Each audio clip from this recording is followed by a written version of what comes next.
My name is Lena, and I'm 27 years old. For 3 years after my accident, my mother told everyone I was getting better, practically cured, she'd say with that perfect smile. But when she set up cameras in our living room and demanded I stand up to prove it, I realized something terrifying. This wasn't about my recovery anymore. It never had been. If you're watching this, drop a comment on where you're from, hit that like button, and subscribe for more stories about family secrets that change everything.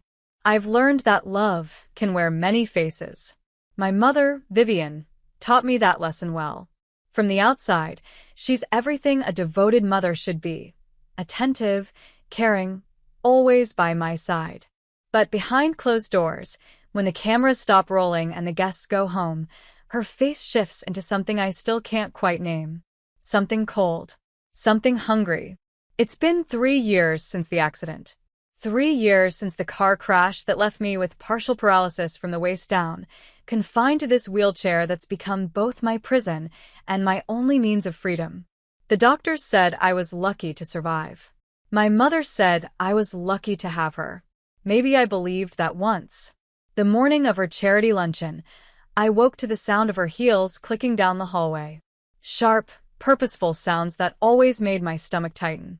She pushed open my bedroom door without knocking. She never knocked, and plastered on that bright smile she reserved for the hours between sunrise and the first guest's arrival. "Good morning, sweetheart," she sang, though her eyes scanned me like I was a project that needed fixing.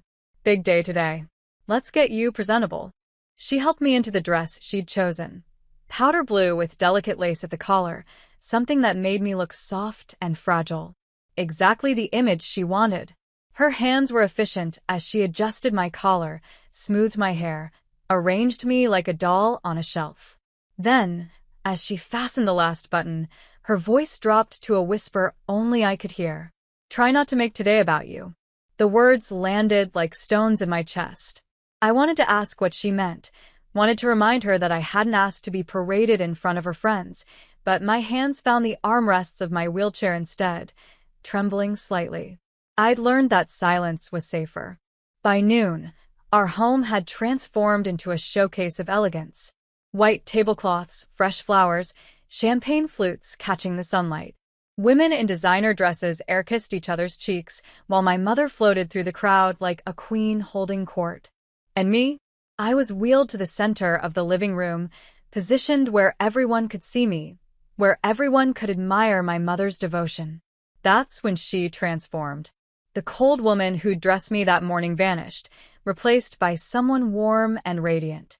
She rested her hand on my shoulder, a gesture that looked protective but felt like a claim of ownership, and addressed her guests with that practiced catch in her voice. "You all know my Lena," she said, squeezing my shoulder just a bit too hard. "She's been so brave through everything. And I have to say, she's improving every day. Honestly, she's practically cured." Practically cured. The words echoed in my head as I felt dozens of eyes turn toward me, scanning my legs, my wheelchair, my lap, searching for evidence of this miraculous recovery my mother had just announced. My face burned. I wanted to sink into the floor. An older woman in pearls leaned forward, her smile patronizing. "Oh, that's wonderful. Can you stand yet, dear?" Before I could open my mouth, my mother's voice cut through. "Oh, she's being modest." Her fingers dug deeper into my shoulder. "She's stronger than she lets on." I bit the inside of my cheek hard enough to taste copper. This was her performance, not mine. I was just the prop. The doorbell rang, and my mother's face lit up like Christmas morning. "That must be the reporter," she breathed, her excitement genuine for the first time all day. She'd been competing for months to be featured in a local magazine's spotlight on parents of children with miraculous recoveries. Never mind that my recovery was anything but miraculous. Never mind that I still couldn't feel my legs most days. The reporter was a young woman with kind eyes and a digital recorder. She settled into the chair across from me, and for a moment, I felt a flicker of hope. Maybe someone would finally ask me how I actually felt. Maybe someone would see past my mother's performance. "Lena," the reporter began gently, What are some of the challenges you face day to day? I open my mouth, searching for honest words.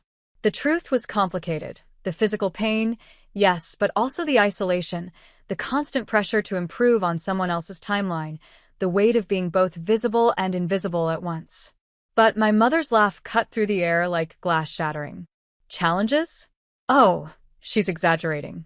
Lena's always been a bit dramatic. She waved her hand dismissively. The truth is, she'll be walking any day now. We just know it. The reporter's pen paused on her notepad. She glanced at me, and I saw something flicker in her expression. Doubt, maybe, or concern. But she didn't push. No one ever pushed when my mother was in the room. I felt myself shrinking, becoming smaller and smaller, until I was just a story my mother was telling. Not a person. Not even really her daughter. Just evidence of her devotion, her strength, her ability to handle tragedy with grace. The doorbell rang again, and Nurse Callahan stepped through, carrying a clipboard with my latest medical forms. He was my physical therapist, a tall man in his 50s with salt and pepper hair and eyes that actually looked at you when you spoke. He'd been working with me for 6 months, and he was the only person who ever asked how I felt before asking how much I could do. He paused in the doorway, taking in the scene, the elegant guests, the reporter, my mother's glowing performance, and me, sitting in the center of it all like an exhibit. His eyebrows rose slightly, but he said nothing. Just handed my mother the forms and gave me a small, almost imperceptible nod. My mother barely glanced at the papers. She was too busy orchestrating her next move. She pulled out her phone, tapped the screen, and suddenly she was recording. Her voice took on that syrupy quality that made my skin crawl. "Everyone, I want to capture this moment," she announced, turning the camera toward me. "Show everyone how strong you are, sweetheart." My throat tightened. "Not here," I whispered. "Please." But she was already moving closer. The phone lens pointed at my face like an accusation. Her smile never wavered, but her voice dropped to a hiss only I could hear. "Don't ruin this for me." Then louder, for the camera and the crowd. "Come on, Lena. Stand up. Just for a moment. Show them what you can do." The room fell silent. Every eye was on me. The reporter's recorder was still running. The camera was rolling. And my mother's smile was frozen in place, waiting for me to perform the miracle she'd promised everyone I could deliver. I gripped the armrests of my wheelchair. My hands were shaking so badly I could barely hold on. I tried. God, I tried. I pushed with everything I had, willing my legs to cooperate, to hold me, to give my mother what she wanted so desperately. My legs trembled violently. My knees buckled before I'd even lifted myself an inch. And then I collapsed back into the chair, gasping, humiliated, broken. My mother's face transformed. The mask slipped, and for just a second, I saw something raw and ugly underneath. Rage. Disappointment. Shame, not for me but because of me. "Stop embarrassing me," she hissed. The room seemed to freeze. Someone coughed awkwardly. A champagne flute clinked against a table. And then I heard footsteps, steady, purposeful footsteps moving toward us. Nurse Callahan stepped between me and my mother, his voice calm but firm. "Ma'am, that's enough." My mother's expression shifted so fast it gave me whiplash. The rage vanished, replaced instantly by wounded confusion, the perfect picture of a misunderstood parent. She pressed her hand to her chest, her voice rising just enough to sound offensive, without seeming aggressive. "This is between me and my daughter," she said, her eyes never leaving Callahan's face. "I don't think you understand what we've been through together." But Callahan didn't move. He stood there, solid as a wall, his presence somehow making the room feel less suffocating. "I understand that she's in pain," he said quietly, "and that she needs support, not pressure." The crowd began to shift uncomfortably. Conversations picked up again, forced and brittle. Women gathered their purses. Someone mentioned needing to leave early. My mother's perfect luncheon was unraveling, and I could see her scrambling to regain control. She forced a laugh, bright and hollow. "Lena's just having a shy day," she announced to no one in particular. "You know how young people are, so self-conscious." She touched my hair like I was a child, and I flinched. Callahan moved to the side of my wheelchair and released the brake. "Let's get you some air," he said to me, his voice low enough that only I could hear. He wheeled me toward the hallway, away from the cameras and the staring eyes and my mother's crumbling performance. In the quiet of the dim hallway, he knelt beside my chair. That's when he noticed them, the faint purple marks on my wrist, barely visible unless you were looking. His jaw tightened. "Does she do that often?" he asked carefully. "Pressure you physically?" The question hung in the air. I should have answered immediately. I should have told him the truth. But years of conditioning had built walls inside me, walls that whispered the same things my mother always said. "She's just trying to help. She wants what's best. She loves you. She just wants me to get better." I whispered, the words automatic. Callahan's eyes searched mine. I could see him choosing his words carefully, trying not to spook me. "Progress doesn't work like that, Lena. Real healing takes time. And you're not safe if she keeps forcing you to do things your body isn't ready for." No one had ever said that to me before. Not the other nurses, not the doctors, not the physical therapists who came and went. They all deferred to my mother, trusted her to know what was best. But Callahan was seeing something different. He was seeing me. Before I could respond, my mother's heels clicked down the hallway. She appeared around the corner, her face a mask of controlled fury. "What exactly do you think you're doing?" she asked, her voice dangerously sweet. "I didn't give you permission to take my daughter away from her own party." "She needed a break," Callahan said evenly. "She's fine." "Aren't you fine, sweetheart?" My mother looked at me expectantly, and I felt that familiar pressure building in my chest, the need to agree, to smooth things over, to make everything okay again. But Callahan spoke before I could. "I'll be filing an incident report about what happened today." My mother's eyes went cold. "You're overstepping your boundaries, Mr. Callahan. I think it's time you left." "I'll leave when I'm ready." He didn't raise his voice, but there was steel underneath. "And I'll be back for Lena's next session. Unless you'd prefer I refer her to another therapist who might be more interested in documenting these episodes." The threat hung between them. My mother's smile never wavered, but something dangerous flickered in her eyes. She knew he'd seen too much. And he knew that she knew. "We'll discuss this later," my mother said tightly. "Come along, Lena." The ride home was silent, the kind of silence that felt like being trapped underwater. My mother's hands gripped the steering wheel so hard her knuckles turned white. I sat in the passenger seat, my wheelchair folded in the trunk, and counted the streetlights passing by just to have something to focus on besides the tension. Finally, as we pulled into the driveway, she spoke. Her voice was barely above a whisper, but each word landed like a blow. "You humiliated me today." "I'm sorry," I said automatically. The words were reflex by now. She didn't respond. Just got out of the car, retrieved my wheelchair, and helped me transfer into it with movements that were just a bit too rough, a bit too careless. Once inside the house, she locked the wheelchair brakes, tighter than necessary, the metal grinding, and walked away without another word. I sat in the kitchen for an hour, maybe more, unable to move without unlocking the brakes myself. The house felt enormous and empty around me. This was her punishment, abandonment. Leaving me stranded in my own home, helpless, a reminder of how much I needed her. When she finally returned to release the brakes, she didn't acknowledge what she'd done. Just moved through the kitchen making dinner as if nothing had happened, humming softly to herself. I'd learned not to bring up these moments. Confronting her only made things worse. That night, I lay in bed staring at the ceiling, unable to sleep. The house was dark and quiet, but I could hear my mother's voice drifting from the living room. She was on the phone with someone, her voice low but sharp with frustration. I wheeled myself closer to my bedroom door, my heart pounding.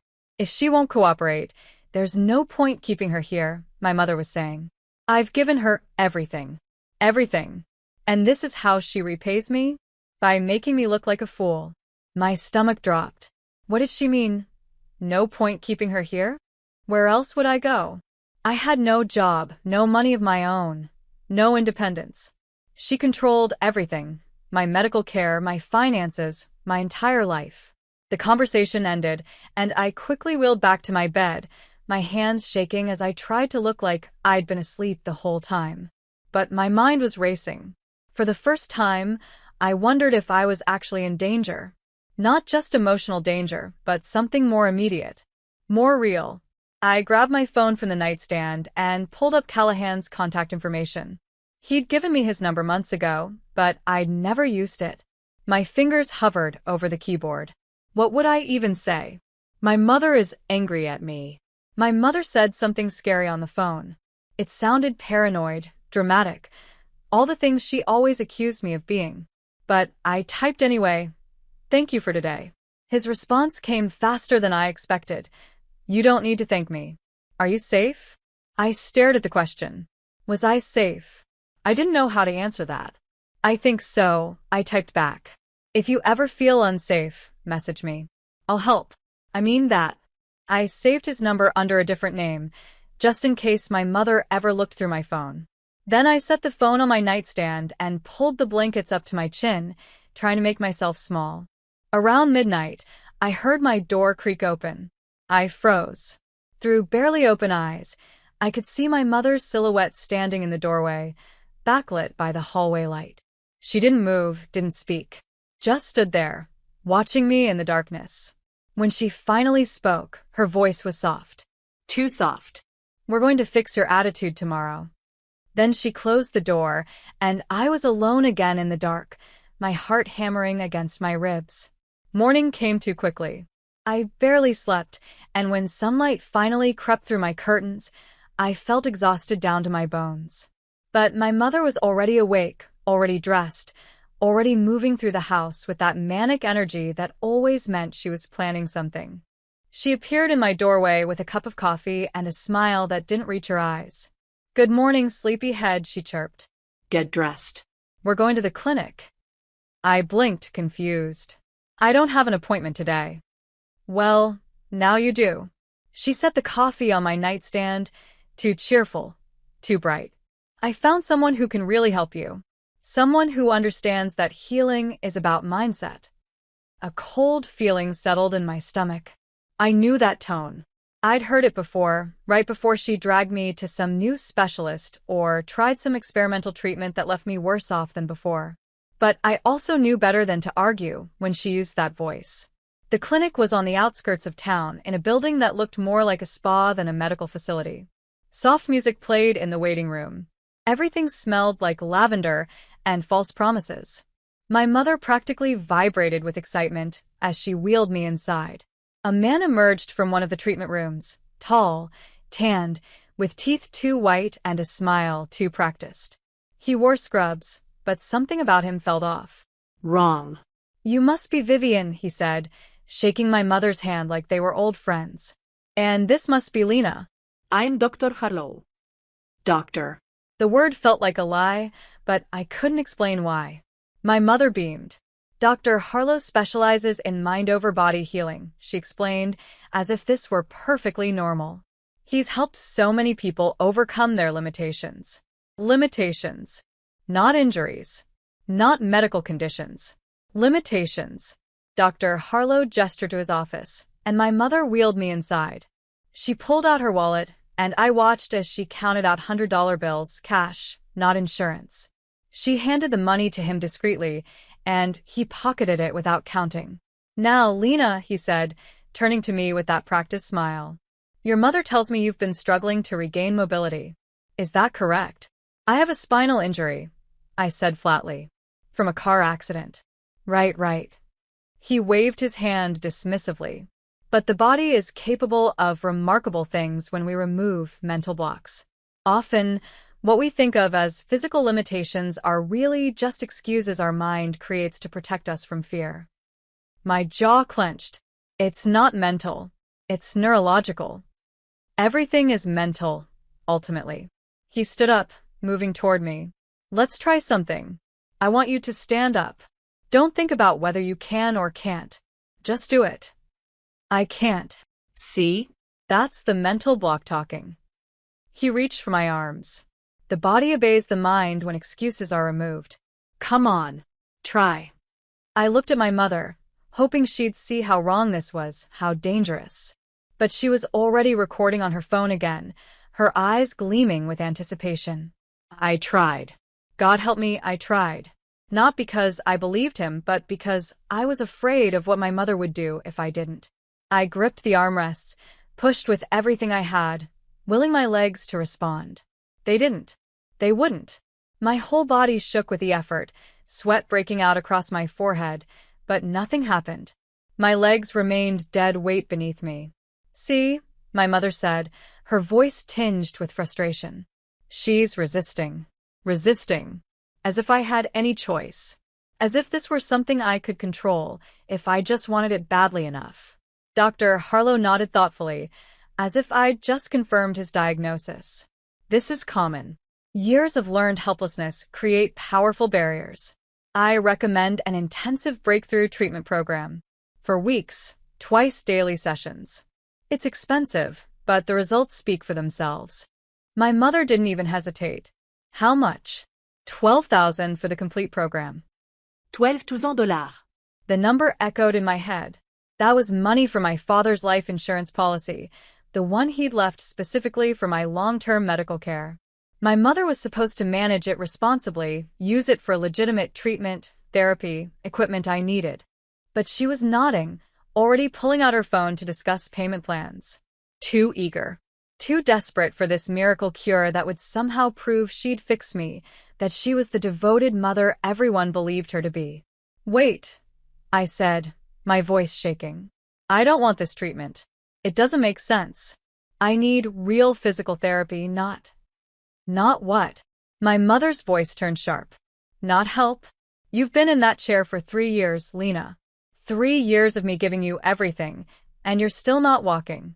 Maybe it's time we tried something different. That money is supposed to be for my care. And I'm using it for your care. She spoke through clenched teeth, the performance dropping completely. That money is mine to manage. Your father left it to me to take care of you, and that's exactly what I'm doing. You're not walking because you don't try hard enough. The room spun. I felt like I was drowning, suffocating under the weight of her delusion. She actually believed this. She actually thought my paralysis was a choice I was making, an act of defiance against her. The door opened, and Nurse Callahan stepped through. I'd never been so relieved to see someone in my life. He worked part-time at this facility, something I'd forgotten until that moment, and his expression turned dark when he saw what was happening. What's going on here? He asked, his eyes moving between Dr. Harlow, my mother, and me. Dr. Harlow straightened, suddenly defensive. We're discussing treatment options for a patient. Treatment options? Callahan stepped closer, his voice hardening. Why are you treating a spinal cord injury with motivational speeches and mind-over-matter nonsense? Where's her medical file? What's your specialty? I have extensive experience in holistic healing. That's not a medical specialty. Callahan turned to my mother. Did you check his credentials? Did you verify he's actually qualified to treat spinal injuries? My mother's face flushed. He came highly recommended. By whom? Instagram influencers? Callahan pulled out his phone. I'm looking him up right now. Dr. Harlow, is it? Let's see what the medical board has to say about your practice. Dr. Harlow's smile finally cracked. This is highly inappropriate. I'm going to have to ask you to leave. Not until I'm sure my patient is safe. Callahan moved to my wheelchair. Lena, do you want this treatment? I looked at my mother. At Dr. Harlow. At Callahan standing there like a shield between me and them. No, y para. I don't. My mother's face went pale, then red. Lena, don't be ridiculous. We're leaving. Callahan released my wheelchair brake and started steering me toward the door. My mother grabbed the handles, trying to stop him. You can't just take her. She's my daughter. And she's an adult who just declined treatment. Or does her consent not matter to you? The words hung in the air like an accusation. We left Dr. Harlow's office in tense silence, my mother following behind, her heels clicking furiously against the floor. In the parking lot, she unleashed. How dare you interfere with my daughter's care? How dare you turn her against me? I'll report you to your supervisor. I'll have your license revoked. I'll... Go ahead, Callahan said calmly, helping me into the car. Because when you do, I'll show them the video of you trying to force a woman with a spinal injury to stand for your social media followers. I'll show them the bruises. I'll show them everything. My mother fell silent. For the first time, she realized someone was actually fighting back. On the drive home, she didn't say a word, but I could feel the rage radiating off her in waves. When we got to the house, she slammed the car door so hard the windows rattled. I waited in the car, afraid to go inside. Callahan had followed us home, and he walked up to my window, his expression concerned. "Are you going to be okay?" he asked quietly. I wanted to say yes. I wanted to believe I would be. But the truth was I didn't know. That night, I couldn't sleep again. I kept thinking about Dr. Harlow, about the $12,000, about my mother's desperation to prove I could be fixed. And then I remembered something, a drawer in my father's old desk that my mother thought I didn't know about. I wheeled myself to his study, a room my mother rarely entered anymore. The desk was covered in dust, untouched since he died. I opened the bottom drawer, searching through old papers and files. That's when I found them: grant applications, medical reports, financial statements. My hands shook as I read through them. My mother had applied for a special medical recovery grant worth $80,000, claiming I'd shown significant progress toward full mobility and would be walking independently within 6 months. The application was dated 3 months ago. 3 months ago, when I could barely transfer from my wheelchair to my bed without help. She'd lied. She'd fabricated my progress to get money. Money that would only be released if I showed continued improvement. Money that required proof of the miracle recovery she'd been promising everyone. Suddenly, everything made sense. The charity luncheon. The reporter. Dr. Harlow. The constant pressure to stand, to perform, to prove I was getting better. She didn't need me to walk because she loved me. She needed me to walk because she'd already spent money she didn't have yet, money she'd only receive if I could prove I was cured. I was never her daughter. I was an investment, a project, a source of income and social capital. The family dinner was my mother's idea, of course. She announced it 2 days after the incident at Dr. Harlow's clinic, her voice bright and cheerful as if nothing had happened. "We're having the relatives over," she said, arranging flowers in a vase with meticulous care. "It'll be good for you to see everyone. They've been asking about your progress." Progress. That word again, heavy with expectation and lies. I knew what this dinner really was: another performance, another stage for my mother to showcase her devotion and my supposed recovery. But this time, I also knew what was really at stake. That grant application. That $80,000. She needed witnesses. She needed people to see me improving, to corroborate her story. The relatives arrived at 6.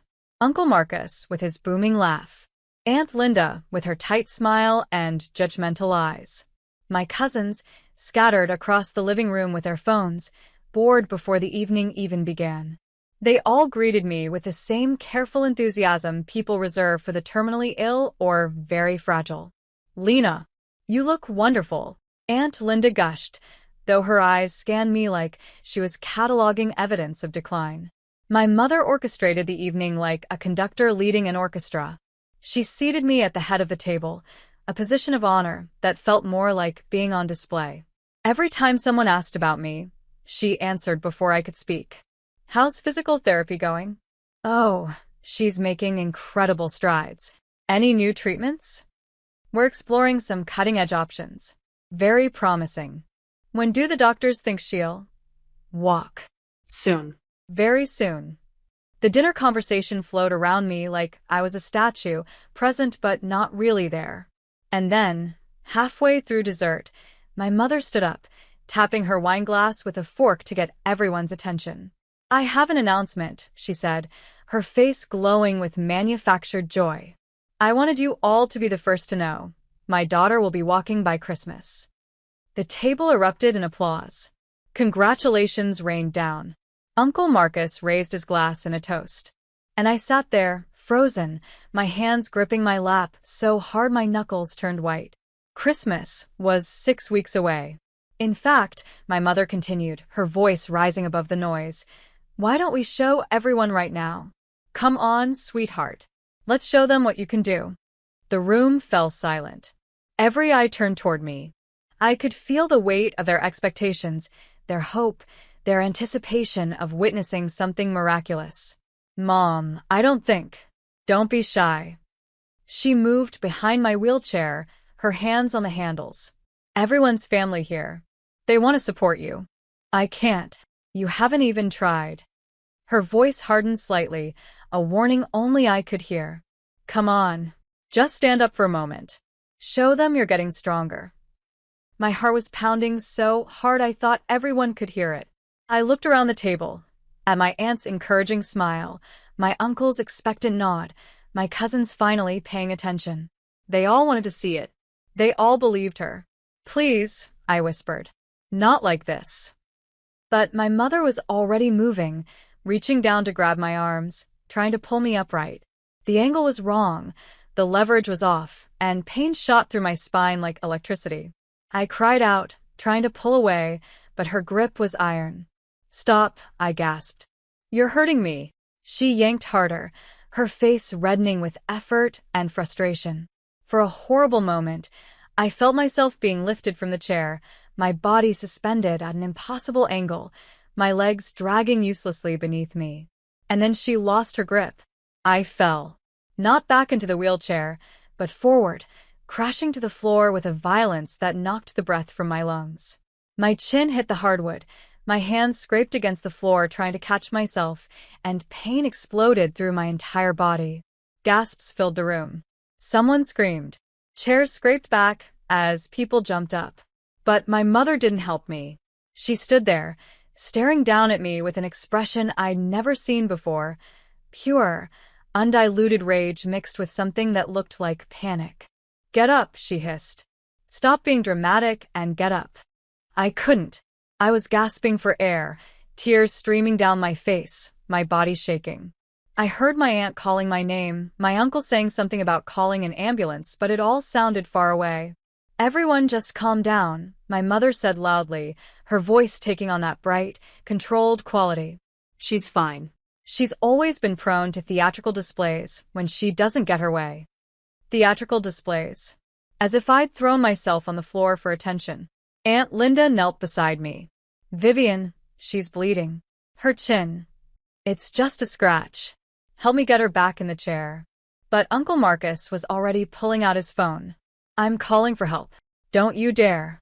My mother's mask finally cracked completely. This is my house, my daughter, and I will not have you treating me like I've done something wrong. She's fine. She just needs to stop being so weak all the time. The word echoed through the room. Weak. In the horrible silence that followed, I heard the sound of heels clicking down the hallway. Running. And then Callahan appeared in the doorway. I'd forgotten I'd texted him earlier, told him about the dinner, mentioned I was nervous. He must have been waiting outside, just in case. He took one look at me on the floor, at my mother standing over me, at the horrified faces of my relatives, and something in his expression turned to stone. What the hell happened here? His voice was quiet, but it cut through the chaos like a blade. My mother whirled on him. You. Of course it's you. This is none of your business. Get out of my house. But Callahan was already moving, kneeling beside me, his hands gentle as they checked for injuries. Can you hear me, Lena? Can you move your arms? I nodded weakly, and he carefully helped me into a sitting position, supporting my back. Blood dripped from my chin onto my dress, the powder blue one with lace, now stained and ruined. Someone get her wheelchair, Callahan said, and my uncle quickly brought it over. She fell, my mother insisted, her voice rising. She lost her balance. It was an accident. She fell because you pulled her out of the chair, Aunt Linda said quietly, her face pale. We all saw it, Vivian. The room went silent again. My mother looked around at her family, at their shocked faces, at the judgment in their eyes, and something in her seemed to fracture. I was trying to help her. Her voice cracked. I've given her everything. Everything. And she won't even try. She just sits there, helpless, making me look like a failure. The truth finally spilled out, raw and ugly. Not making her suffer. Not breaking her heart. Making her look like a failure. Callahan lifted me carefully back into my wheelchair, and I saw him notice something else. My wrist, where my mother had grabbed me earlier that day, was already turning purple. Another bruise to add to the collection. I'm taking her to the hospital, he said firmly. She needs to be checked for injuries. You're not taking her anywhere. Yes, he is. Uncle Marcus stepped forward, positioning himself between my mother and me. Vivian, I think you need to take a breath and calm down. This has gone far enough. My mother looked around wildly, seeing her control slipping away. The performance had failed. The audience had turned against her. And I, the star of her show, the proof of her devotion, was being wheeled away. That night, after the hospital confirmed I had a minor concussion, bruised ribs, and multiple contusions, I lay in a hospital bed staring at the ceiling. Callahan had stayed with me the whole time, and now he sat in the chair beside my bed, exhausted but watchful. This can't keep happening, he said quietly. I knew he was right, but the thought of leaving, of breaking free, of facing my mother's rage, it terrified me more than staying. My phone buzzed. A text from my mother, "Come home. We need to talk." I turned the phone face down and closed my eyes. But I knew this wasn't over. My mother wouldn't give up that easily. She'd built her entire identity around being my savior, and she'd already lied to powerful people about my progress. She needed me to walk, and she was running out of time. Whatever came next would be worse than anything before. I could feel it coming like a storm on the horizon, dark, inevitable, and devastating. I just didn't know if I was strong enough to survive it. I barely slept that night in the hospital. Every time I closed my eyes, I saw my mother's face, that mixture of rage and desperation that had turned her into someone I didn't recognize. Or maybe someone I'd always known but refused to see. Morning came with harsh fluorescent lights and the sound of my mother's voice in the hallway. She was arguing with someone, a nurse, maybe, or hospital security, insisting she had every right to see her daughter. My hands gripped the thin hospital blanket as her voice grew closer. The door burst open, and there she was. Not the angry woman from last night, but the performance version again. She wore a bright blazer, coral pink, perfectly tailored, and her makeup was flawless. Her eyes were red-rimmed, but her smile was wide, desperate. "Oh, sweetheart," she breathed, rushing to my bedside. I was so worried. "Are you all right?" I stared at her, unable to speak. How could she act like nothing had happened? Like she hadn't pulled me from my wheelchair, like I hadn't crashed to the floor bleeding while she called me weak? "The doctors say you can come home today," she continued, stroking my hair with trembling fingers. "And I have wonderful news. I've organized something special. Something that will change everything for us." My stomach dropped. "What did you do?" Her smile brightened, but her eyes were wild. "A recovery demonstration. Tomorrow morning.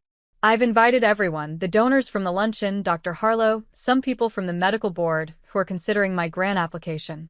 Even a camera crew." No. The word came out as a whisper. Mom, no. "I can't. You can." She gripped my hand, her nails digging into my skin. "You will. This is our chance to show everyone the truth. To prove all those doubters wrong." She leaned closer, her voice dropping.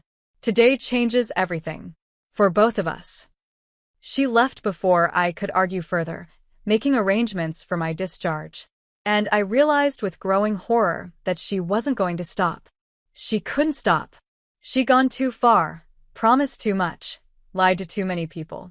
If I didn't perform her miracle, everything would collapse. Her reputation, her grants, her entire identity as the devoted mother who saved her daughter. And she would destroy me before she'd let that happen. By the time Callahan arrived to drive me home, my mother had arranged that too, probably to keep up appearances. I was shaking so badly, I could barely transfer into the car. He noticed immediately. "What's wrong? Did something happen?" I told him about the demonstration, about the camera crew and the donors and Dr. Harlow, about how my mother had transformed our living room into a stage and planned to make me prove I could walk in front of everyone. His face went pale. "Lena, you need to refuse. You need to tell her no." "You don't understand," I whispered. "She won't let me refuse. She'll find a way to make me do it. She always does." "Then don't go home. Stay with me, or I'll help you find emergency housing, or she'll report me as a vulnerable adult who's been kidnapped. She'll call the police. She'll make my life hell." I wiped my eyes. I just need to get through tomorrow. Then maybe things will calm down." But I didn't believe that. And from the look on Callahan's face, neither did he. When we arrived at my house, I saw the changes immediately. The living room furniture had been rearranged. Chairs lined up in rows like an auditorium. A backdrop had been set up against one wall with words I could barely stand to read. A journey of healing. Lighting equipment stood in the corners. A professional camera on a tripod. This wasn't just a small gathering, this was a production. My mother appeared from the kitchen, still wearing that bright blazer. "Perfect timing. Let's get you settled. We have a lot to prepare for tomorrow." That evening felt like the longest of my life. My mother fluttered around me, arranging and rearranging things, talking nonstop about how proud everyone would be, how this would finally prove she'd been right all along. She kept saying we, like we were a team, like I had any choice in this nightmare she created. At one point, I noticed my wheelchair felt different, heavier. I reached for the control panel, and my heart stopped. The battery was missing. "Mom, where's my wheelchair battery?" She didn't even look up from arranging flowers. "Oh, I put it away for charging. Don't worry, you won't need it tomorrow anyway." "I need it now. I can't move without it." "Then I guess you'll stay put." She turned to me with that frozen smile. "Besides, if you can't walk, you shouldn't be so dependent on that chair, should you? Maybe this will motivate you." I was trapped. Literally trapped in my own home, unable to move without help, while my mother prepared to parade me in front of cameras and strangers and force me to attempt something my body couldn't do. I tried to text Callahan, but my phone battery was dying and my charger was in my bedroom, too far to reach without the wheelchair. I managed to send one message before it died. "I'm scared." His response came seconds later. "Keep your phone on. I'm coming." But my phone died before I could reply. And when I asked my mother for my charger, she said she'd bring it later and never did. That night, I barely slept again. I lay in bed listening to my mother's footsteps pacing the house, hearing her talk to herself, rehearsing what she'd say to the cameras. And I realized she'd lost touch with reality. In her mind, she'd already written the ending to this story. The ending where I stood up and walked and proved her devotion had paid off. She couldn't see any other possibility. And that made her more dangerous than ever. Morning arrived too fast. My mother burst into my room before sunrise, makeup already perfect, blazer pressed. "It's showtime, sweetheart," she sang, her voice unnaturally bright. "Let's make you beautiful." She dressed me in white, a flowing dress that made me look angelic, innocent, like something from a religious painting.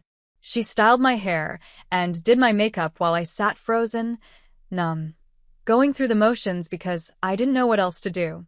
By 8 in the morning, people started arriving. I recognized faces from the luncheon, wealthy women in designer clothes, men in expensive suits. Dr. Harlow arrived with his camera crew, setting up additional equipment. The room buzzed with anticipation. And then my mother wheeled me out into the living room, positioning me at the center of the makeshift stage. The lights were blinding.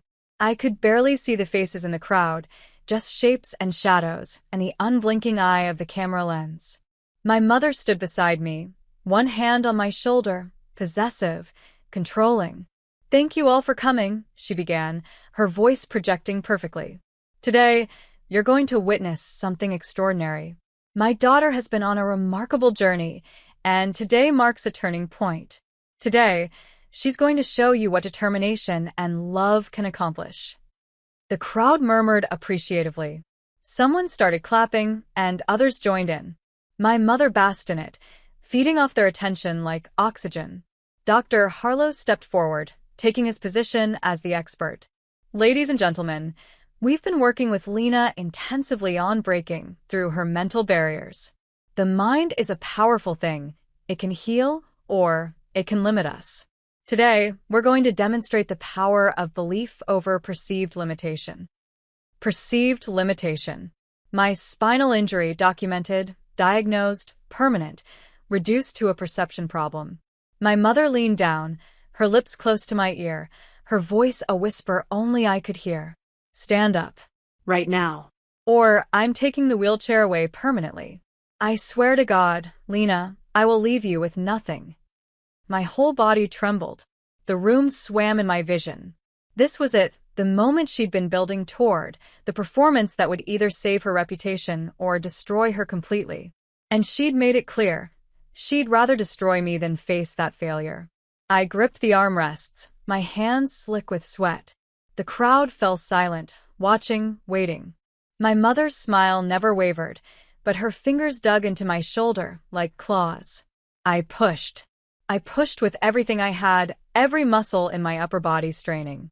I felt my mother's hand on my back, shoving me forward, and for one horrible second I was rising, lifted by her force more than my own strength. And then my legs gave out completely. My knees buckled like paper. And I fell. Not gracefully. Not carefully. I pitched forward with violent force, my body slamming into the floor with a sickening thud that echoed through the room. Pain exploded through my skull. My hands scraped against the hardwood. Blood. I tasted blood in my mouth. The gasps that filled the room sounded like wind rushing through a tunnel. Someone screamed. But louder than anything was my mother's voice, shrill and desperate. Get up. You can do it. Get up. I couldn't. I was gasping for air, my vision blurring, my body refusing to cooperate. And my mother wasn't helping. She was yelling, pulling at my arms, trying to drag me upright like a puppet. Stop. The voice cut through the chaos like a gunshot. You're hurting her. Nurse Callahan appeared in the doorway. He'd come, just like he promised. His face went white as he took in the scene. Me on the floor bleeding, my mother standing over me. The horrified crowd, the cameras still rolling. He pushed through people, dropping to his knees beside me.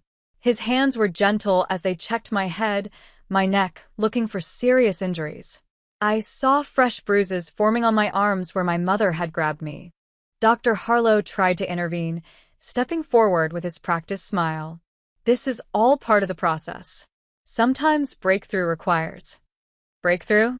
Callahan's voice was low, dangerous. She has a documented spinal cord injury. Your pseudotherapy could cause permanent damage. Or, did you even bother to review her actual medical records? Harlow's smile faltered.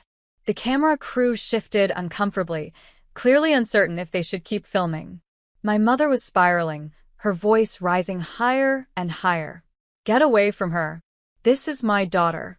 My house. You have no right. I have every right to protect a patient from abuse. Callahan said the word clearly, deliberately, making sure everyone in the room heard it. Abuse. The crowd stirred. Whispers rippled through them. And for the first time, I saw my mother's performance fail completely. Her mask cracked, then shattered, revealing the desperate, obsessive woman underneath.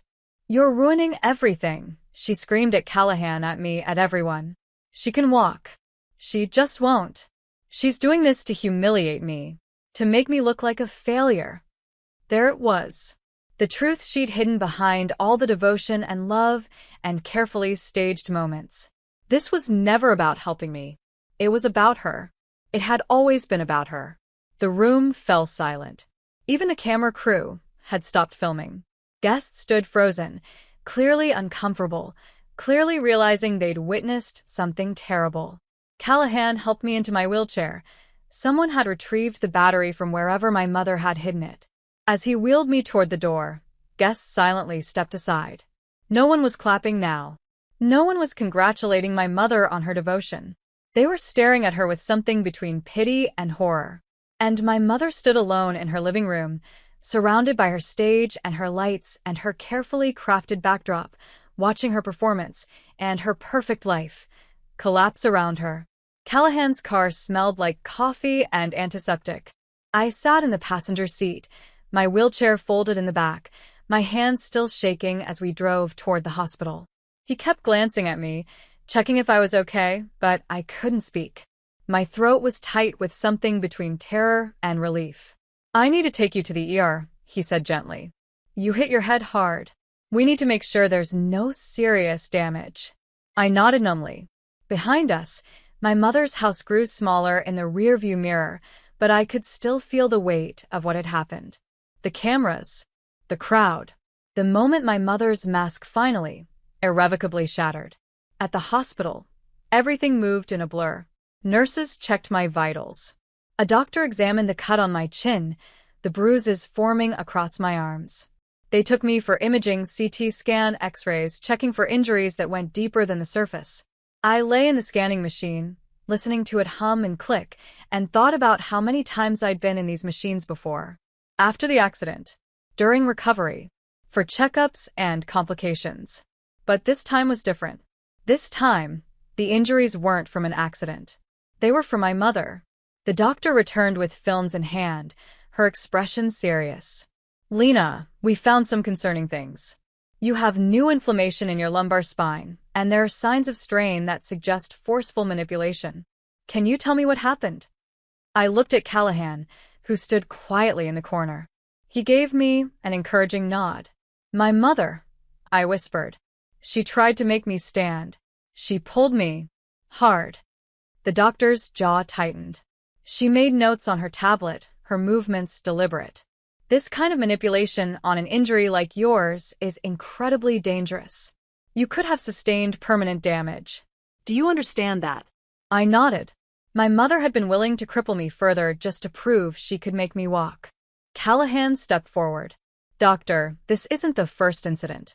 I've witnessed multiple occasions where the patient was pressured or physically forced to attempt movements beyond her capability."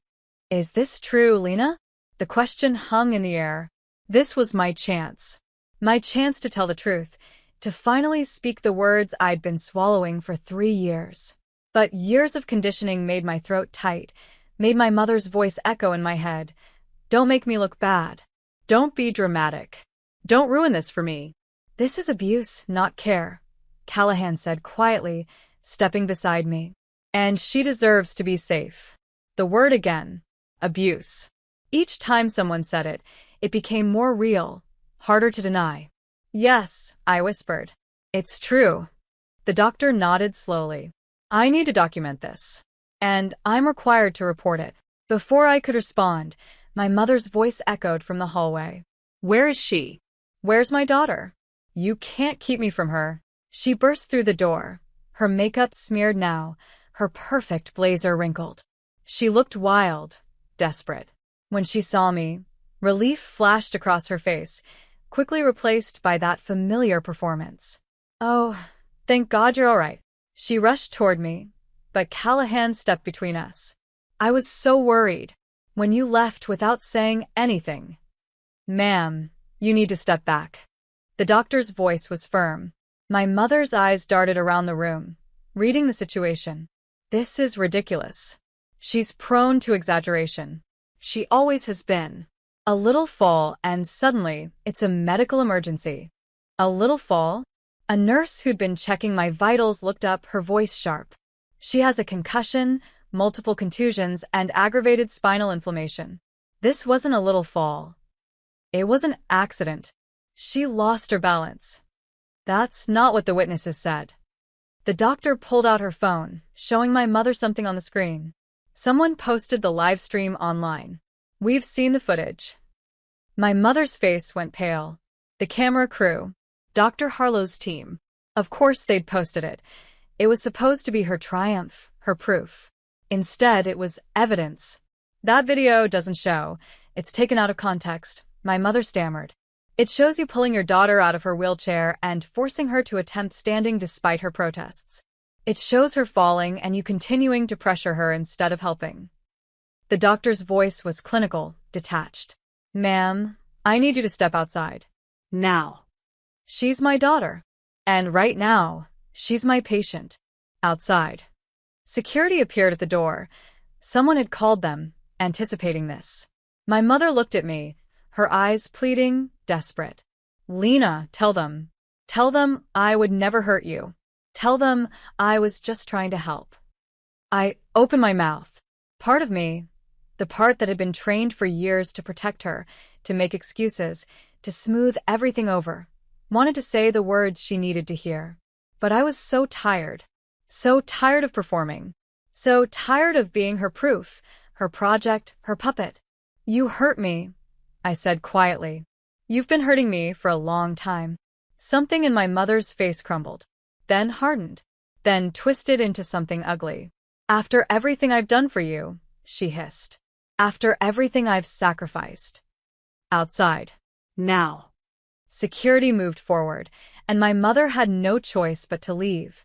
As they escorted her down the hall, I heard her voice rising, making threats, making promises, insisting this wasn't over. But for the first time, I wasn't afraid of her threats. A social worker arrived an hour later, a woman with kind eyes and a professional demeanor. She introduced herself as Ms. Chun and pulled up a chair beside my bed. Lena, I'm here because the hospital filed a concern. Several concerns, actually. I need to ask you some questions, and I need you to be honest with me. Do you feel safe at home? The question felt enormous. Safe. What did that even mean anymore? I'd lived with my mother for 3 years since the accident, and before that my whole life. She was the only family I had left after my father died. Where else would I go? But safety wasn't about having nowhere else to go. Safety was about not being afraid in your own home. About not waking up wondering what performance you'd have to give that day. About not being treated like a problem that needed fixing. No, y whispered. I don't feel safe. Ms. Chen nodded, making notes. Callahan stood in the corner, witnessing, supporting without interfering. And I felt something shift inside me, like a weight I'd been carrying for years finally beginning to lift. Can you tell me about other incidents? Times when you felt unsafe or were hurt? I told her everything. The locked wheelchair brakes, the hidden battery, the threats, Dr. Harlow, and the $12,000. The pressure to perform, to stand, to prove I was getting better even when my body couldn't. The bruises. The way my mother spoke to me differently when we were alone versus when people were watching. Ms. Chen listened carefully, occasionally asking clarifying questions, her expression growing more concerned with each detail. My mother tried to barge in again. This time, Ms. Chen stood up and met her at the door. Ma'am, this is a private conversation. You need to step outside. Private? With my own daughter? Who do you think you are? I'm a social worker conducting an investigation into allegations of abuse. And right now you're interfering with that investigation. Ms. Chen's voice was calm, but immovable. If you continue to disrupt this process, I'll have security remove you from the hospital entirely. My mother's face cycled through emotions, rage, panic, calculation. Finally, she backed away, but her eyes were locked on me. I could read the message clearly. You're going to regret this. After Ms. Chen finished her interview, she made some calls. I heard fragments of conversation: emergency placement, protective custody, financial investigation. Each phrase made my mother's situation more real, more serious. A hospital accountant arrived, asking questions about my medical expenses and insurance. That's when things got worse for my mother. The accountant discovered discrepancies, large ones. The grant money my mother had received didn't align with my actual medical care. Thousands of dollars were unaccounted for. Ms. Harrison, the accountant said carefully, can you explain where the funds designated for your daughter's long-term care have been allocated? My mother stood in the hallway. They wouldn't let her back in my room, but we could hear her through the partially open door. I've used that money exactly as intended. For her care. 4 treatments. 4. According to these records, your daughter hasn't received most of the treatments you claimed in your grant applications. And the treatments she did receive don't match the amounts withdrawn from the fund. That's impossible. There must be some mistake. There's no mistake, ma'am. We've cross-referenced with insurance claims, medical records, and facility billing. The money isn't where you said it was. Silence. Then my mother's voice, smaller than I'd ever heard it. I was going to pay it back. Once she was walking again, once the new grant came through, I was going to replace it all. That's fraud, ma'am. The word echoed down the hallway. Fraud. Added to abuse. Added to medical neglect. Added to endangering a disabled adult. I heard my mother start to cry, real tears this time, not the performative kind she used for audiences. But I couldn't feel sorry for her. Not after everything. A police officer arrived around 7 that evening. Young professional with a notepad and a body camera. He asked my mother to come with him to answer some questions. She tried to refuse, tried to claim this was all a misunderstanding, tried to play the victim. But too many people had seen too much. The live stream, the witnesses, the medical evidence. Her own words caught on camera. "You're doing this," she said, pointing at me from the hallway. "You're destroying your own mother. After everything I did for you, everything I gave up. Everything you did was for yourself," I said, my voice stronger than I expected. "I was never your daughter. I was your project, your proof, your way to get money and attention and admiration. I loved you. You loved what I could do for you. There's a difference." The officer escorted her away. As they walked down the hall, I heard her shouting, bargaining, threatening. The performance wasn't working anymore. No one was applauding. And I sat in my hospital bed, exhausted but strangely light, watching my mother disappear around the corner. For the first time in years, I could breathe. They kept me at the hospital overnight for observation. The concussion wasn't severe, but the doctors wanted to monitor me. I think they also wanted to keep me away from my mother while the investigation moved forward. Either way, I didn't complain. The hospital bed was more comfortable than any night I'd spent at home in recent memory. Callahan stayed with me until visiting hours ended. Before he left, he squeezed my hand. "You did the right thing," he said quietly. "The hardest thing, but the right thing." I wasn't sure I believed him yet. Part of me still felt guilty, like I'd betrayed my mother, like I should have tried harder to protect her. Years of conditioning didn't disappear overnight. The next morning brought an unexpected visitor. A woman I hadn't seen in over a decade stood in my doorway, her face pale and drawn.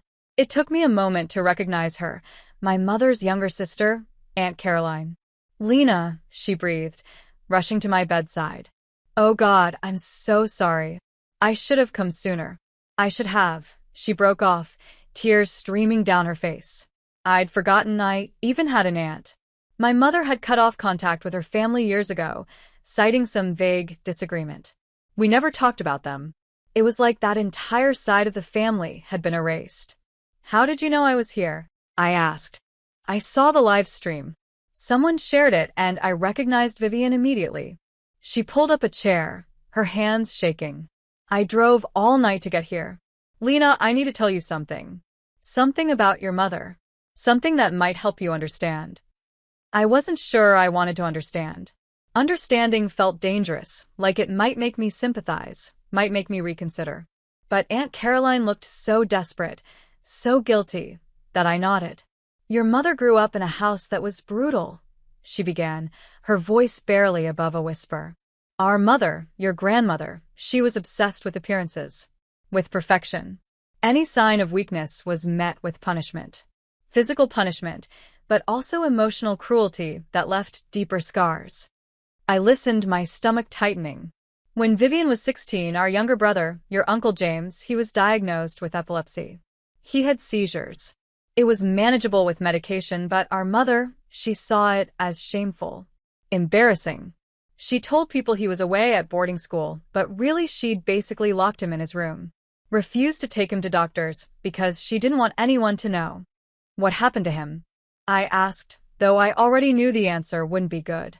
"He died when he was 18. A seizure that could have been prevented with proper medication." Aunt Caroline wiped her eyes. After that, Vivian changed.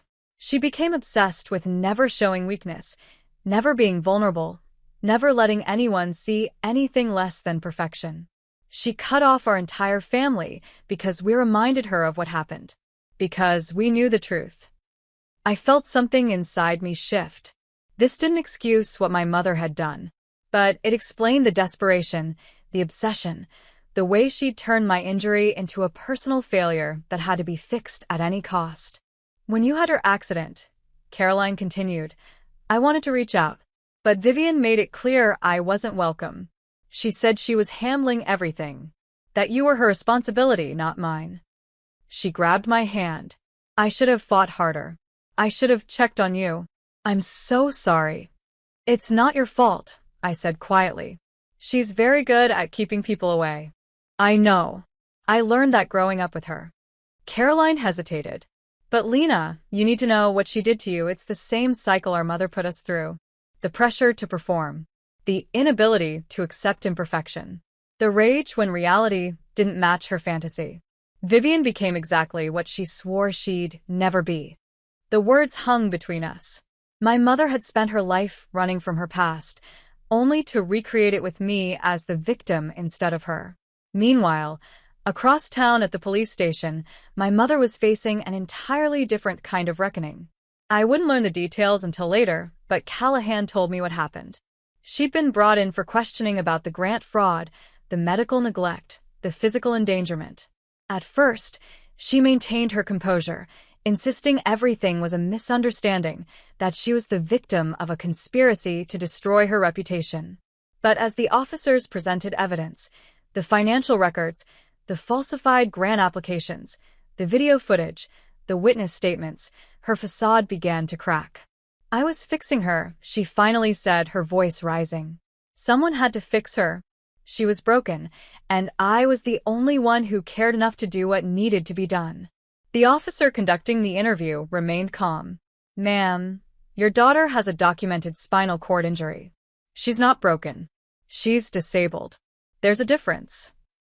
There shouldn't be. She shouldn't have to be disabled. I gave her everything, the best doctors, the best care, years of my life, and she's still in that chair. Still weak. Still making me look like I failed. This isn't about you, ma'am. Everything is about me. The words exploded out of her. I built my entire life around being the perfect mother, the devoted caretaker, the woman who never gave up on her daughter. If she doesn't walk, then what was it all for? What did I sacrifice everything for? The officer made a note. What did you sacrifice? Everything. My social life. My career opportunities. My dignity, watching people pity me. And the money. Do you know how expensive it is to maintain appearances? To host events? To wear the right clothes? To project success? I had to use some of the care funds just to keep up the image of a mother who had everything under control. So, you committed fraud. My mother fell silent. The reality of what she'd admitted seemed to hit her all at once. I was going to pay it back, she whispered. Once Lena walked again.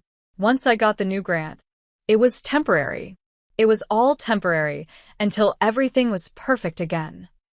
Your daughter may never walk again, Miss Harrison. Her injury is permanent. No. No, you don't understand.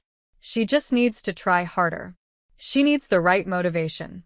She needs to be safe. And she wasn't safe with you. That's when my mother finally broke down completely. Not the performative tears she'd used at parties, but something raw and ugly and real. She sobbed into her hands, her carefully constructed identity shattering like glass. I didn't want to be like my mother, she gasped between sobs. I swore I'd never be like her. I swore I'd be different. But you weren't, the officer said quietly.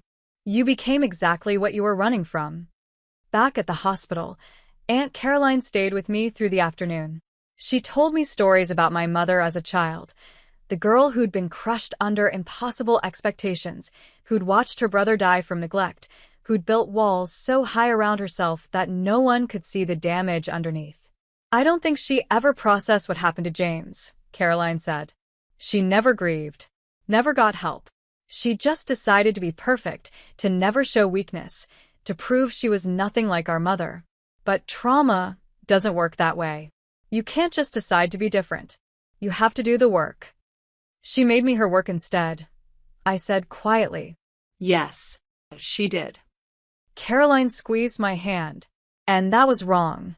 Understanding why someone hurt you doesn't mean forgiving them. It just means you can stop wondering if you deserved it. Those words settled into my chest like a key turning in a lock. I didn't deserve what my mother had done. Her pain didn't justify mine. Her trauma didn't excuse her abuse. That evening, after Caroline left to find a hotel, I lay in the hospital bed staring at the ceiling. I thought about cycles, how trauma passes from generation to generation like a genetic disease, how hurt people, how my mother had spent her entire life trying to escape her past only to drag me into it. But I also thought about how cycles could be broken, how I could choose a different path, how I didn't have to carry her damage forward. A nurse came in to check my vitals and found me crying, not from pain, but from something that felt like grief and relief mixed together. "Are you okay?" she asked gently. I nodded. "I think I will be." For the first time in years, I actually believed it. The next morning, Aunt Caroline returned with an envelope in her hands. She looked nervous, almost guilty, as she sat beside my bed. "I've been holding on to something," she said quietly. "Your father's trust documents.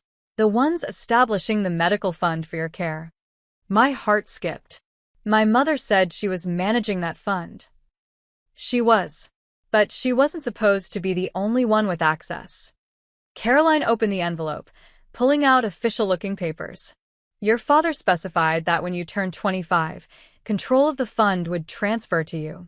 Or sooner, if there was evidence of mismanagement." I'm 27. I know. Caroline's face crumpled with guilt. "Your mother told me you'd signed papers choosing to keep her as the manager." I believed her. I shouldn't have, but I did. And then when I saw that video yesterday, I knew. I knew she'd been lying about everything. She handed me the papers. My hands shook as I read through them. The fund was substantial, nearly $200,000, meant to cover my care for years. But according to the account statements Caroline had requested, less than $60,000 remained. My mother had stolen from me. Not borrowed. Stolen. "There's a process to transfer control," Caroline explained. "You'll need to sign some paperwork, file a complaint with the bank. But Lena, this money is yours. It was always supposed to be yours." That afternoon, I signed everything. Forms to transfer the fund control. Forms to authorize an audit of how the money had been spent. Forms to ensure my mother could never touch it again. It felt like taking back a piece of myself. Ms. Chun, the social worker, visited again that evening. She had updates, most of them grim for my mother, but liberating for me. "The police are moving forward with multiple charges," she said. "Medical neglect, financial fraud, emotional abuse, and endangering a disabled adult. The prosecutor believes they have a strong case, especially with the video evidence and witness testimony." "What does that mean for her?" I asked. "Jail time, potentially. Phoenix. Mandatory counseling. Loss of access to any funds designated for your care. And a restraining order if you want one." A restraining order. Legal protection from my own mother. Part of me felt guilty even considering it. But another part, the part that had been suffocated for 3 years, the part that had been forced to perform and stand and prove myself over and over, that part wanted the protection. "Yes," I said. "I want the restraining order." Ms. Chen nodded. "I'll file the paperwork today. In the meantime, we've arranged temporary placement for you in an assisted living facility with accessibility accommodations. It's just until we can find you a more permanent situation. I can't go back to the house. Not while your mother has access to it. And honestly, Lena, I don't think you should. That environment isn't safe for you." She was right. I knew she was right. But the thought of leaving the only home I'd known, of starting completely over, terrified me. Callahan must have seen the fear on my face because he spoke up from the corner where he'd been quietly observing. "You won't be alone in this. I'll help you transition. And I'll continue your physical therapy at the new facility. You don't have to do that." "I know. But I'm going to anyway." He smiled slightly. "Someone needs to make sure you're getting actual medical care instead of motivational nonsense." Despite everything, I laughed. It felt strange, foreign, like a muscle I'd forgotten how to use.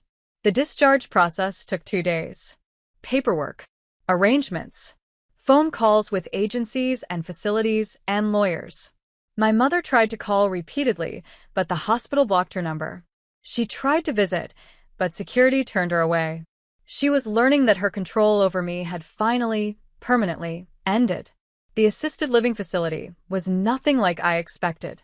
Bright, modern, with staff who treated me like a person instead of a problem. They helped me settle into a small but comfortable room with an accessible bathroom, adjustable furniture, and a window that overlooked a garden. For the first time in 3 years, I had privacy. Agency. Space that was mine alone. Callahan came 3 times a week for physical therapy. Real physical therapy, the kind that respected my limitations while helping me build strength. He never pushed me to do more than I could. Never treated my disability as something to overcome or cure. Just something to work with. "How are you adjusting?" he asked one day, about 2 weeks after I'd left the hospital. "It's strange," I admitted.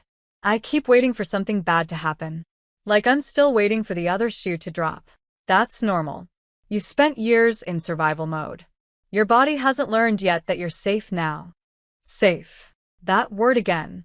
I was starting to believe it. Ms. Chun connected me with a support group for survivors of parental abuse. I went to my first meeting terrified, convinced I wouldn't fit in, that my story wasn't bad enough to count. But as people shared their experiences, the manipulation, the control, the way love got twisted into something toxic, I realized I wasn't alone. These people understood. They'd lived it too. A woman named Brenda, who was about my age, spoke about her mother who'd controlled every aspect of her life through guilt and financial manipulation. The hardest part, she said, was realizing that loving someone doesn't mean letting them hurt you. Her words echoed in my head for days. 6 weeks after I'd left the hospital, my mother requested a supervised meeting. Ms. Chun presented it as my choice. I could refuse if I wanted. But part of me needed to see her. Needed to say things I'd never been able to say before. The meeting took place in a neutral office, with Ms. Chun present as a mediator. My mother arrived looking smaller than I remembered. Her hair wasn't styled perfectly. Her makeup was minimal. The blazers and designer clothes had been replaced with a simple sweater. She looked human. Broken. Real. We sat across from each other at a table. For a long moment, neither of us spoke. Finally, she whispered, "I wanted the world to admire me."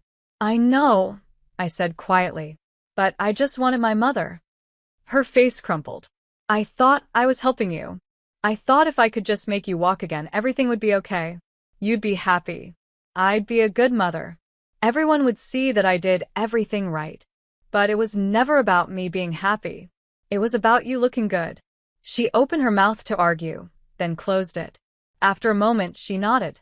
"You're right. I made it about me. I always make everything about me. My therapist says, she says I have a lot of work to do."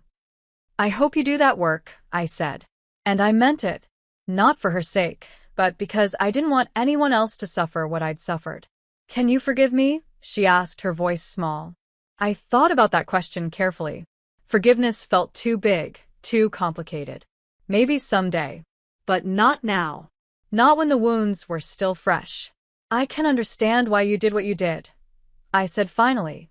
"But I'm not ready to forgive. And I need distance from you. For my own healing." Her eyes filled with tears, but she nodded. "I understand." As we left that meeting, I felt lighter. I'd said what I needed to say. I'd set the boundary I needed to set. And I'd done it without cruelty, without revenge, just with honesty. 3 months later, I moved into my own accessible apartment through a fast-tracked social services program. It was small but mine. I decorated it myself, bright colors, plants, pictures of places I wanted to visit someday. No wheelchairs hidden as a punishment. No locked doors. No performances. Just space to be myself. Callahan helped me move in, along with Aunt Caroline and a few people from my support group. We ordered pizza and sat on the floor. Well, they sat on the floor while I stayed in my chair, and for the first time in years, I felt like I belonged somewhere. The legal case against my mother moved forward. She pleaded guilty to several charges and received probation, fines, and mandatory therapy. She lost all access to my medical fund. The restraining order remained in place. I didn't attend the hearings. I didn't need to. That chapter was closed. One evening, about 6 months after everything had changed, I attended a community event for disability rights. It was held at a local community center, and the room was filled with people who understood what it meant to navigate a world that wasn't built for us. Someone asked if I wanted to share my story. For a moment, I hesitated. Speaking up felt dangerous, vulnerable, like opening myself to judgment. But then I thought about Brenda from my support group, about Callahan, who'd stood up for me when I couldn't stand up for myself, about Aunt Caroline, who'd driven through the night to help a niece she barely knew. I wheeled myself to the microphone. "My name is Lena," I began, my voice shaking slightly. And for a long time, I thought healing meant becoming what other people wanted me to be. It meant standing up literally to prove I was worthy of love and care. It meant performing recovery even when my body couldn't deliver. People in the audience nodded. They understood. But I learned something important. I continued, my voice growing stronger. Healing isn't about pleasing others. It's not about meeting someone else's expectations or timeline. It's about reclaiming yourself. It's about building a life that respects who you are right now, not who someone wishes you would become. When I finished speaking, the room erupted in applause. But more importantly, people came up to me afterward to share their own stories, to say thank you, to tell me I'd given voice to something they'd felt but couldn't express. In the front row, Callahan watched with quiet pride. He nodded at me, just a small gesture of acknowledgement, and I smiled back. That night, as I returned to my apartment, I sat by the window looking out at the city lights. I thought about my mother, about the cycle of trauma she'd never broken, about the damage that had been passed down through generations. But I also thought about choices, about how I could choose differently, about how I could build a life based on authenticity instead of performance, on self-acceptance instead of proving my worth. I would never walk again. The doctors had made that clear. My spinal injury was permanent.